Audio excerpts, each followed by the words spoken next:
राज्य के शिक्षकों की स्थानांतरण और पदस्थापन नीति लागू करने के बाद शिक्षा विभाग अब आगे की तैयारी में जुट गया है।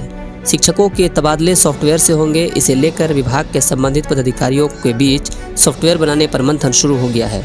इस नीति से खासकर नियोजित शिक्षकों को 18 सालों बाद अपने नियोजन इकाई से बाहर भी पदस्थापित होने का मौका मिला है। शिक्षा मंत्री ने दिसंबर तक नए स्कूल आवंटन की घोषणा की है। इसको लेकर शिक्षा विभाग की कोशिशें हैं कि जल्द से जल्द शिक्षकों से उनके स्थानांतरण और पदस्थापन को लेकर आवेदन लेने की तिथि जारी की जाए। स्थानांतरण और पदस्थापन के लिए शिक्षकों को 10 विकल्प देने का मौका दिया गया है।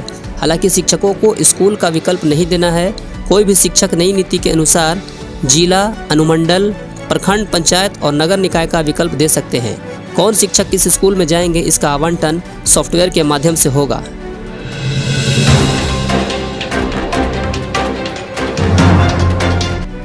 शिक्षा विभाग ने स्थानांतरण पॉलिसी के संदर्भ में साफ कर दिया है कि अब स्कूली शिक्षकों की प्रतिनियुक्ति किसी दूसरे कार्यों के लिए नहीं की जाएगी। बेहद जरूरी होने पर केवल 3 माह के लिए प्रतिनियुक्ति जिला स्तरीय स्थापना समिति के माध्यम से हो पाएगी। जानकारी के अनुसार 3 माह की प्रतिनियुक्ति के आदेश का नवीनीकरण के संबंध में जिला स्तरीय समिति ही निर्णय लेगी। इस तरह विशेष मामलों में प्रतिनियुक्ति का रास्ता खुला रहेगा।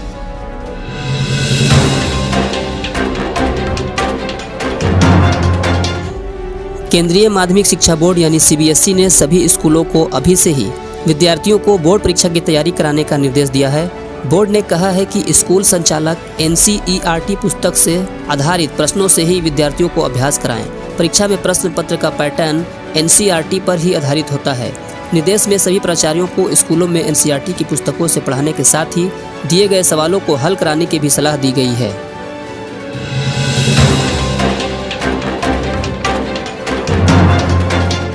बिहार में दोहरे नामांकन वाले स्कूली बच्चों की संख्या 3,52,600 है।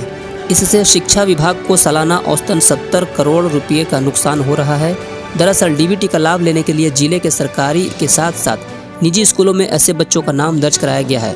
अब सरकारी या निजी विद्यालय में से एक जगह से ऐसे बच्चों के नाम काटे जाएंगे।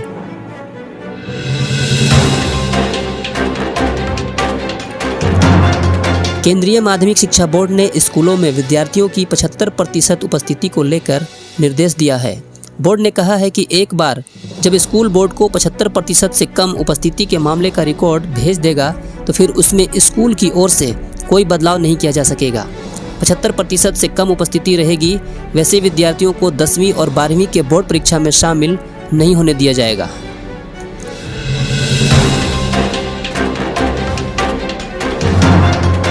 राज्य में सभी श्रेणी के सरकारी लोक सेवकों को प्रत्येक वित्तीय वर्ष के अंत तक अपनी संपत्ति का ब्यौरा देना अनिवार्य होता है, मगर कई पदाधिकारी या कर्मी निर्धारित मानकों का पालन नहीं कर रहे हैं। इससे संपत्ति के दिए ब्यौरे में कई खामियां रह जाती हैं और इसमें कई जरूरी जानकारी सामने नहीं आ पाती है। अब ऐसे लोक सेवकों के खिलाफ कार्रवाई की जाएगी।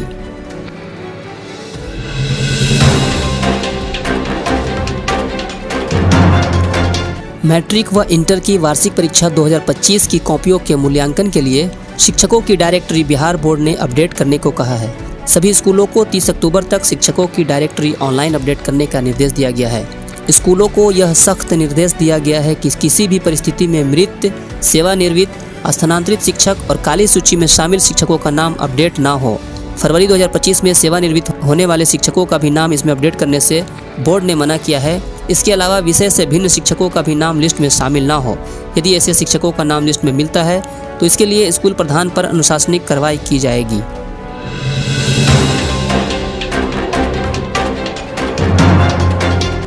नगर निगम क्षेत्र स्थित सरकारी स्कूलों में सूखा और गीला कचरा अलग अलग रखा जाएगा। विद्यालय को स्वच्छ रखने के लिए प्रत्येक दिन कचरा प्रबंधन किया जाएगा। इसके तहत गीला और सूखा कचरा अलग अलग रखना है। डस्टबिन ढक्कन वाली होनी चाहिए। स्कूल के सभी प्रधानाध्यापकों को डस्टबिन का क्रय छात्र विकास कोष या स्कूल विकास अनुदान की राशि से करने का आदेश दिया गया है। चापाकल और बेसिन के पास हरे रंग की डस्टबिन रखी जाएगी। बच्चों को प्रत्येक दिन चेतना सत्र में शपथ दिलाई जाएगी कि वे कोई भी वैसी सामग्री जो कचरा के रूप में हो डस्टबिन में डालेंगे। प्रत्येक शनिवार को परिसर में सामूहिक रूप से सफाई अभियान चलाए जाएंगे।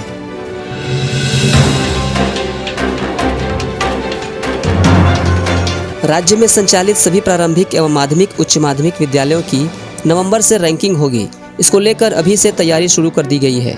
वहीं शिक्षा विभाग द्वारा प्राथमिक, मध्य और माध्यमिक, उच्च माध्यमिक विद्यालयों के लिए अलग अलग रैंकिंग के लिए फॉर्मेट भी उपलब्ध करा दिए गए हैं। इस फॉर्मेट में विद्यालयों में संचालित विभिन्न गतिविधियों जैसे शिक्षण और अधिगम, संसाधन उपयोग, साफ सफाई, स्वच्छता, शिकायत निवारण, सह शैक्षणिक गतिविधियों के लिए अलग अलग नंबर निर्धारित किए गए हैं।